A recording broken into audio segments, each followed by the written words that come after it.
His pictures speak not 1,000 but 1,000,000 words. His images speak of his love and passion, his country, India. Meet Raghu Rai, one of the most celebrated and critically acclaimed photographers of international repute. I started taking photographs in mid-60s, by chance. And my early pictures got accepted by London Times. Half-page pictures they used to print, Saturday pictures. And they used to pay quite well. So getting printed in London Times newspaper, half-page picture was very exciting for me.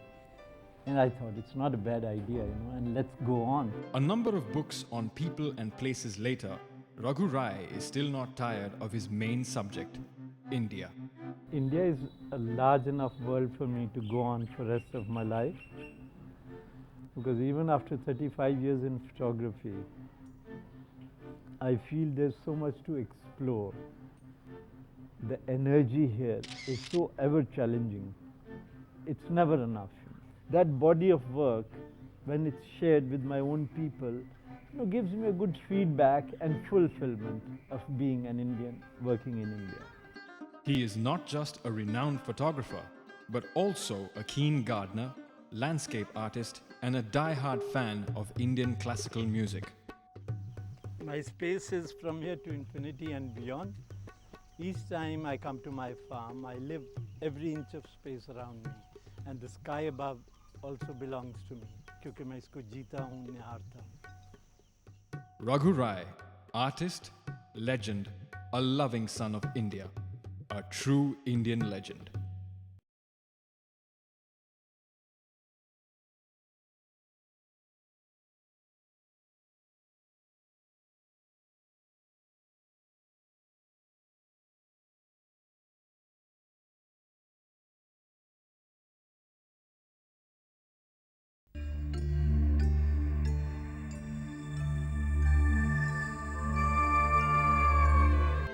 Some people live a very short life, but we are unable to erase their memory even after decades. Amrita Sher-Gil was one of them. She was just about 29 at the time of her death, yet her influence on Indian art is much beyond those 29 years. Daughter of Umrao Singh Sher-Gil and a Hungarian mother, Amrita studied art in Paris. When merely 20, Amrita won a gold medal at the Grand Salon for her painting Young Girls. But nothing could keep Amrita in Paris. She longed to be in India and to let the vibrant Indian colors enrich her palette. Coming back to India in December 1934, Amrita set up her studio in Shimla. She painted prolifically. The peasants, the young local girls, the real India became her subjects. The energy and abandon so evident in her work was quite new in India. She was a major participant in the making of modern Indian art. Amrita's passion for art, her thirst to understand the enigma that was India and reproduce it on her canvases, was also a race against time. She loved colors and lived for them. Even on her deathbed, they gave her company. 29 is too young an age for an artist, but Amrita filled those years with a yearning and passion rarely seen but often aspired. Her body of work is quite exhaustive and continues to inspire us even today. Amrita Sher-Gil, an Indian legend, a world artist.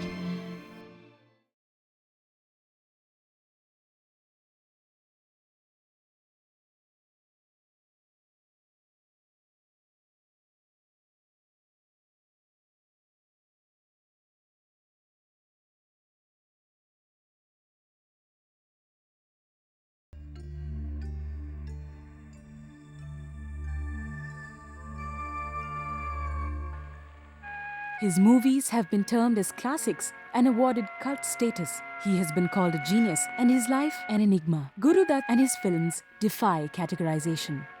After learning dance under Uday Shankar, he headed for films in Bombay. His first film, Bazi, arrived in 1951, and with it arrived the 25-year-old director, Guru Dutt. Here was a perfectionist, a genius who created a unique atmosphere through his sense of music, moving picturization of songs, haunting lyrics, intelligent dialogues, intense themes, and excellent use of lighting with light and shade.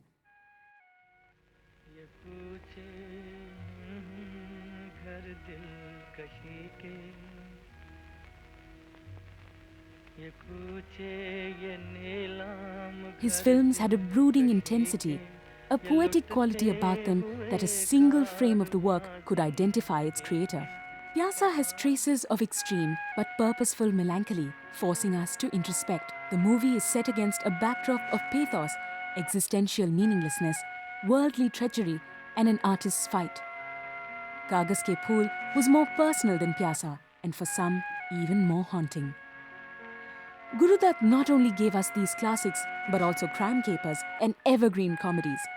He brought in many innovations, the use of long focal length lenses and 175mm for close-ups, establishing shots, and our first cinema scope film. The prevailing magic of his films, even now, decades after his tragic end, testifies the skill of this genius who lived much ahead of the times and stamped his individuality on each frame of his films. Guru Dutt, a film director, actor, and producer who made poetry through his films, a genius impossible to forget, a true Indian legend.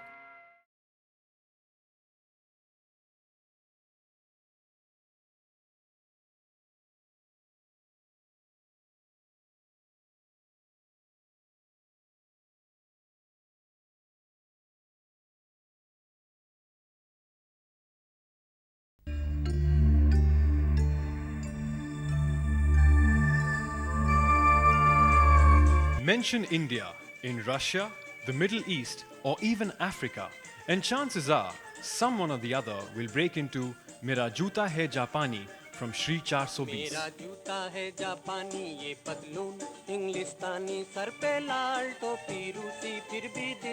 The person responsible for this widespread acceptance was none other than Raj Kapoor, who communicated with the world in the language of cinema and love.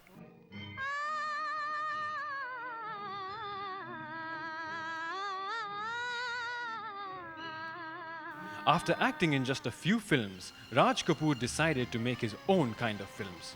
He was just in his 20s when he started the RK banner with Aag. The films were young in their feel and uninhibited in their picturization of romance. The showman had found his voice and India had found its showman.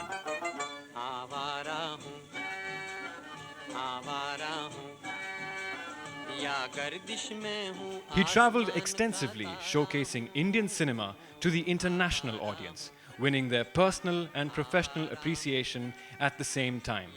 The RK banner became the hothouse of many a young, talented professionals of their time. Through the decades, it continued to launch the artists who became the darling of the masses. Jaagte Raho, Jis Desh Mein Ganga Behti Hai, Mera Naam Joker. So many of his films proved time and again that he was much beyond an entertainer or a showman. He was a serious artist.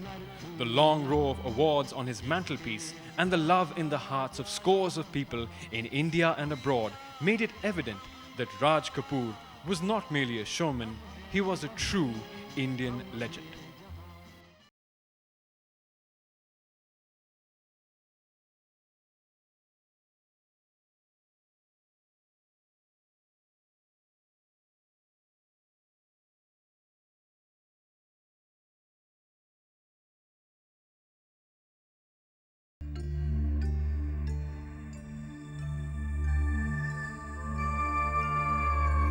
How often do you come across a person who refuses the biggest national awards?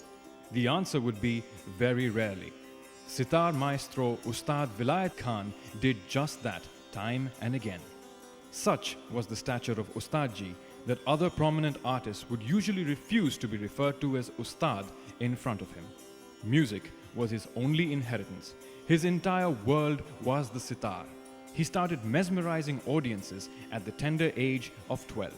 His mastery and hold over the 7 notes would make people gasp. As he grew older, he brought in various innovations. Among them was the Gayaki sitar.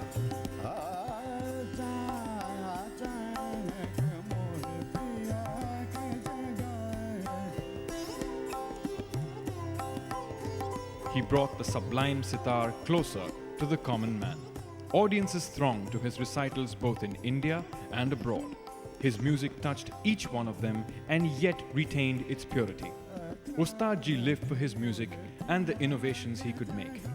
His new tunings enabled sitarists to sound as many as 10 or more notes through the sideways deflection of the strings. Ustad Ji was a darling of international audiences. One of the biggest reasons for this was that he was the first one to explain his craft through musical phrases. He would often sing out what he would play.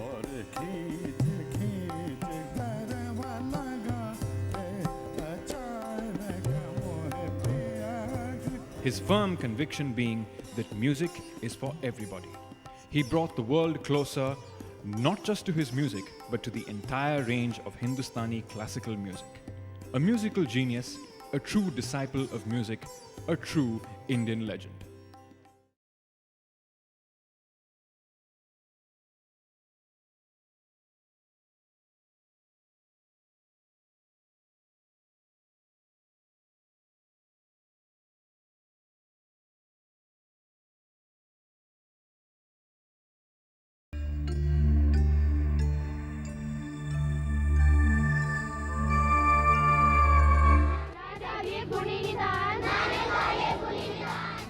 You are humbled when you arrive at Pingalwara and see how some of those who would have been left to die by the roadside, uncared for and unmourned, now have a clean and caring home. Pingalwara is the dream of the saint of Pingalwara, Bhagat Puran Singh.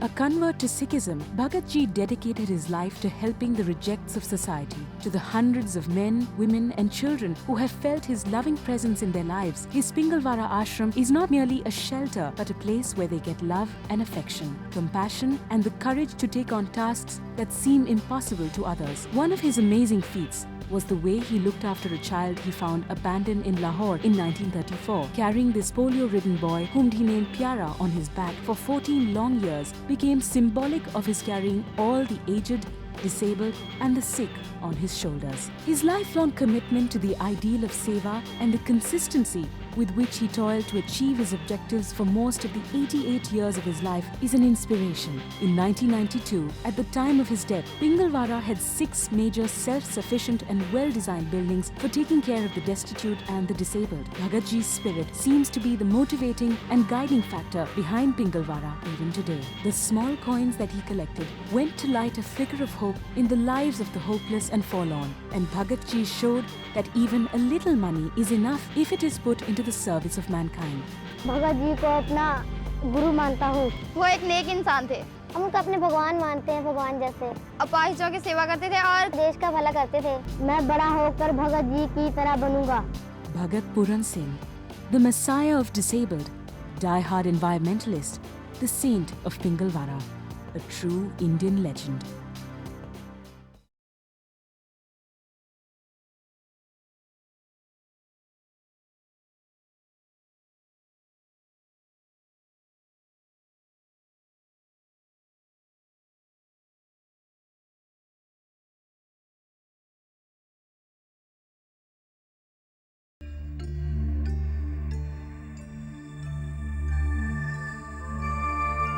Some take years to master a technique or a sport, and some show their mettle in just a couple of years. It takes grit, determination, and nerves of steel. And Major Rajyavardhan Singh Rathore has got it all and more. I always said to myself that I'm not going to get any extra bonus points for being a late starter. The fact is, when you're out competing, whether you've trained only for 4 years or for 14 years, you've got to win. That added to my determination to put in extra hours of effort or not give myself an excuse for not being able to win. His rise has been meteoric. Just after 6 years in the sport, Major Rathore is considered one of the best shooters in the world. A focused marksman, Major Rathore got India's first silver medal at Athens Olympics 2004. People ask me that, how do you feel to win the first Olympic silver medal? So I said, I don't feel really great to be the first one, but I feel great to be a medalist, a silver medalist. A family man, he has put everything on hold, including his career in the army. The family supported him wholeheartedly, and today their gamble has paid off. Army has been supportive, certainly, but I must add here that there's a lot of support required from the family to ask you to continue, to not be depressed, to motivate you when you're down, and which most of the time an athlete is really, really down. India is proud of its hero, and he depends on his country to perform his best. There is a killer instinct involved, and a little bit of determination added with self-motivation and self-discipline. Let's prove it to people that we are the same as anybody else. We can win medals. And we have been a great country historically, so what makes us weak in any case, in any way, in sports? Major Rajyavardhan Singh Rathore, a humble son who made the motherland proud, a true Indian legend.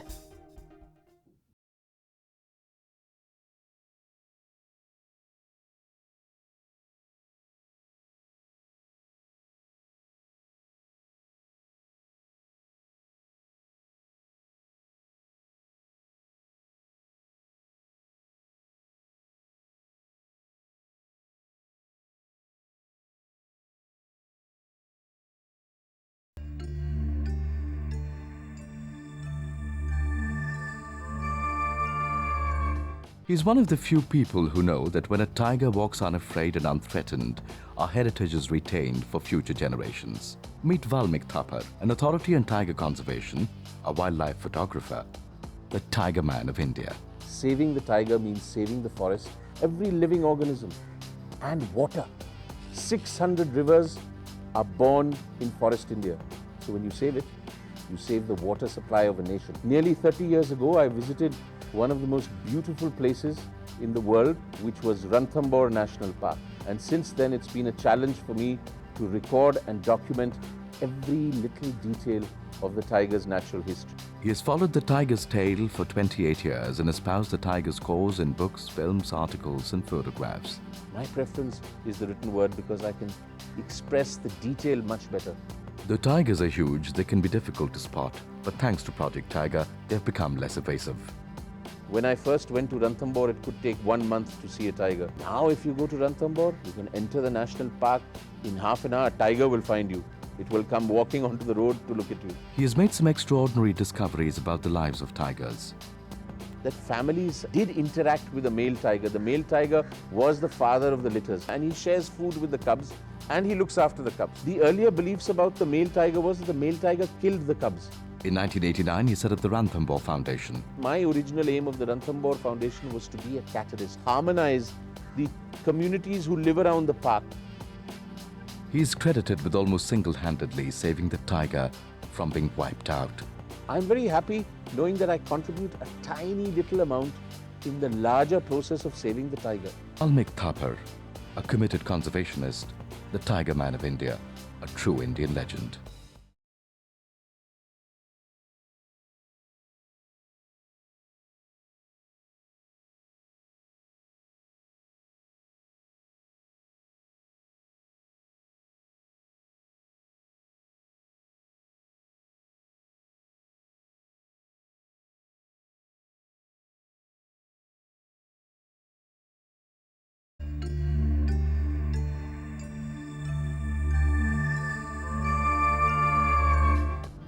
At the age of 20, he was the first Indian to obtain a commercial pilot's license.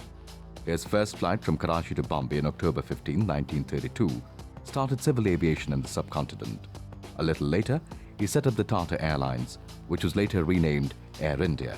He reenacted his first flight at the age of 78 and was an honorary Air Vice Marshal of the Indian Air Force as well.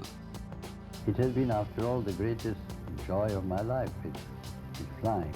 When 34, J.R.D. became the head of the Tata Empire, which thanks to his genius, soon became India's leading industrial house. It's the only thing that excited me is the opportunities to create a new plant being built, seeing employees, seeing new work being done. The sectors covered by the Tata Group would cover the entire modern economy of India. The family name became synonymous were the very best that the Indian industry had to offer.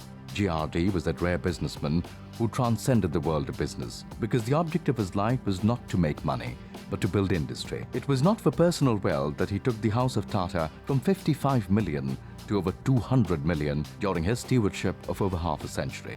That's a form of happiness. If other people think that you brought happiness to others and that you've been useful. J.R.D. took the role of a citizen very seriously. He set up a trust by selling his only apartment, continuing to live in rented accommodation for over 50 years. He funded the first cancer hospital of India, the National Centre for Performing Arts, Family Planning Foundation of India, and the Tata Institute for Fundamental Research, the cradle of our atomic energy program. India honoured J.R.D. with the Bharat Ratna, and he would remain in our collective memory as one of the builders of modern India. J.R.D. Tata, industrialist, aviator, humanitarian, a true Indian legend.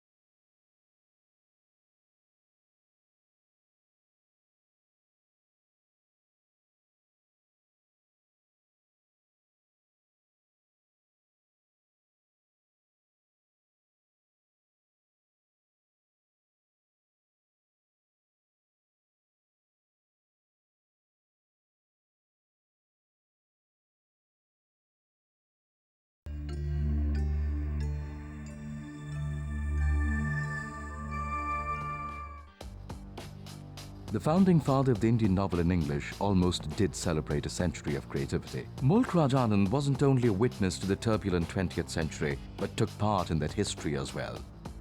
I joined terrorist group without knowing how to make a bomb. He fought in the Spanish Civil War and was friends with Virginia Woolf, Ian Foster and George Orwell. 500 rupees, I went to Bombay without telling my father, took a boat called SS Victoria, fell in boat and went to London. In the troubled 20s, I happened to be in London. His literary journey began with the publication of Untouchable in England in 1935. He followed his fictional foray in 24 novels and 10 collections of short stories, apart from essays and autobiographies. I was writing a book about outcast. Edward Sackville West said, well, this is no subject to writing. One can only laugh at the poor. This affected me rather badly. He told me, son, go back to India with Gandhi. Gandhi equates the fight for freedom for India with the struggle for freedom of the untouchable. What makes his creative writing unique is the unlimited range of realism. In novel after novel, he celebrates the theme song of love. A rigid disciplinarian, he regimented his waking hours to give us a literary treasure.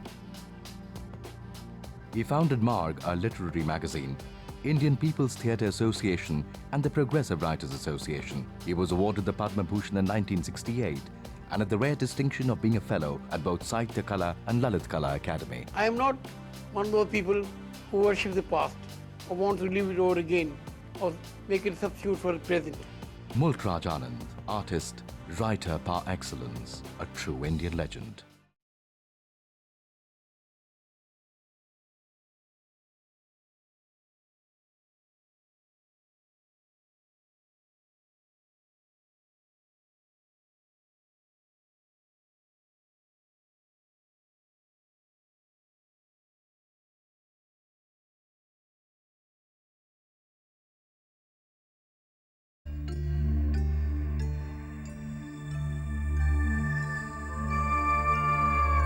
The real advanced technology is providing a new freedom.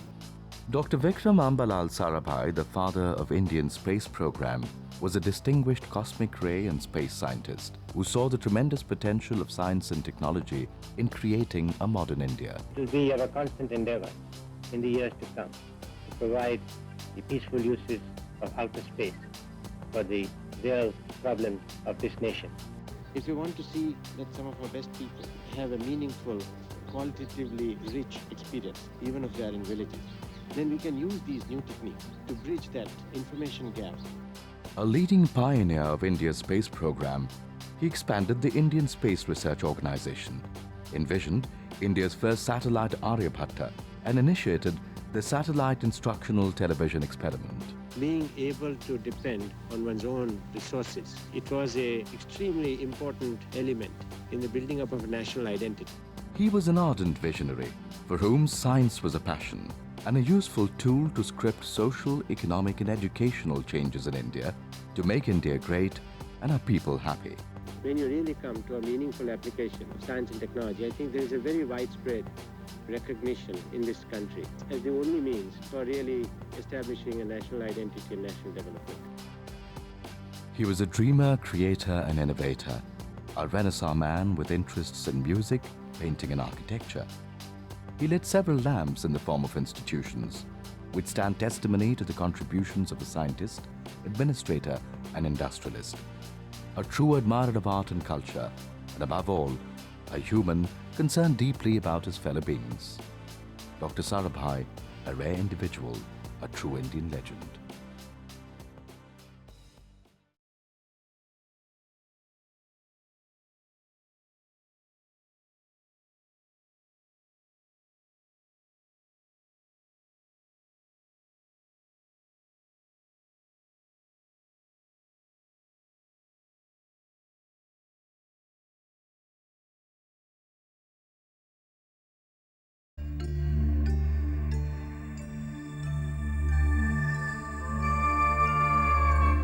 The ball would whistle past the batsman's head with a kind of hiss only those who have faced deliveries of that speed can hear.